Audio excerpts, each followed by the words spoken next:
Hello YouTube and welcome back to the channel. This is just going to be a walk and talk video today. I haven't really done any running. Ooh, just walked into a bazillion mosquitoes. I haven't done any running the last 2 days. Life has just been busy, and then today I got a call from my GP to tell me I have an underactive thyroid, so I get my thyroid, my T3 and T4 levels checked every 6 months.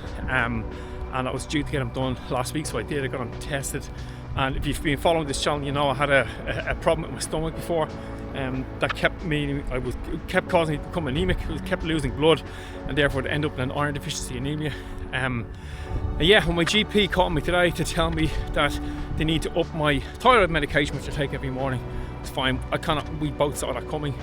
But it turns out now my iron levels, my ferritin levels are really low, which means I'm low iron and therefore low hemoglobin, therefore low oxygen capability in my red blood cells.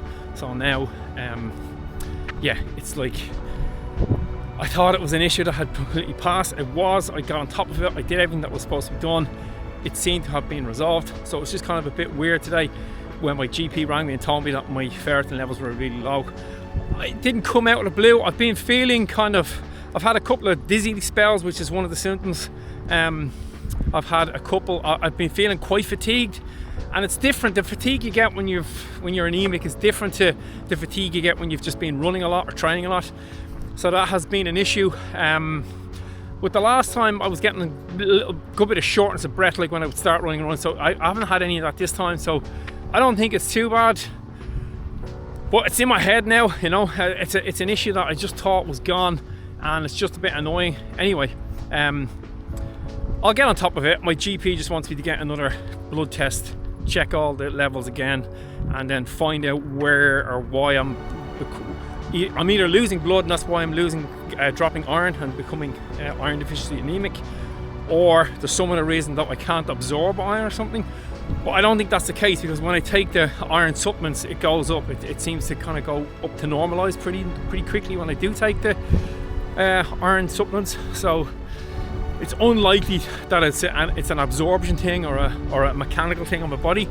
It seems to be that it's a blood loss somewhere, but I don't know where I would be losing the blood from.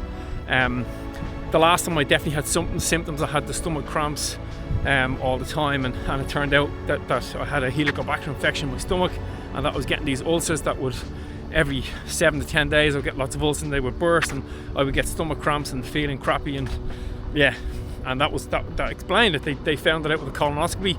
I took antibiotics for a month and that all cleared up. I went back and I got retested, and they said the infection was gone after a month, or say 6 weeks after finishing the antibiotics. So that seemed to be the end of it, but it's obviously not, because the iron has gone really low again. So I guess I just have to figure out what it is, or I don't know, just go through the process again. I don't think it's a major thing. I think it's just a pain that I have to get on top of it. It's probably going to be a couple of weeks now of investigations, giving blood probably 2 or 3 times over the next 6 weeks, I would imagine. That's what happened the last time. I don't think I'm going to have to get a colonoscopy or endoscopy again. We'll see. I might. I don't know. I don't have any symptoms this time, so I don't know. It was only a phone call with my doctor, so I guess he wants me to come in and see him, give blood, and then once those come in, so it'll probably be a bit clearer then. I asked him today, should I stop running, because when this happened the last time, he told me to stop running, but we had investigated for about 3 months, and then it was 3 months down the line when we couldn't figure out what's going on. He told me to stop running until I had the colonoscopy and endoscopy. So he told me, yeah, well, sure, he knows me, and he knows I run a lot, so he said, no, look, keep running. But he did say, look, the last time when I went in, my iron levels are so low. He's like, I don't even get how you're walking, let alone how you're running. He's like, I just don't understand how you can be running when your iron levels are so low. Your hemoglobin, your hematocrit will be very low, and therefore your ability to carry oxygen. Anywho, that's kind of where I am at the moment. It's definitely deflated me. Yeah, it's like, you know, you do all your training and you just kind of expect to just get fitter and faster, and you take things for granted with your body, but I guess you shouldn't. So yeah, that's kind of the video. I'll be back on tomorrow, just do a regular video. I'll definitely go for a run tomorrow. I have the race on Saturday, which I'm going to do, and I'll give it a bash. But But yeah, I don't know, that's the video. We'll see how things pan out. I will keep you posted. I don't want to be somebody who just posts all the positive stuff and says, look, running is easy, just do all this and you'll get these results. It's not like that ever for anybody, and certainly not like that for me. I'd like to think that my running is kind of above average, which is always what I'm aiming for.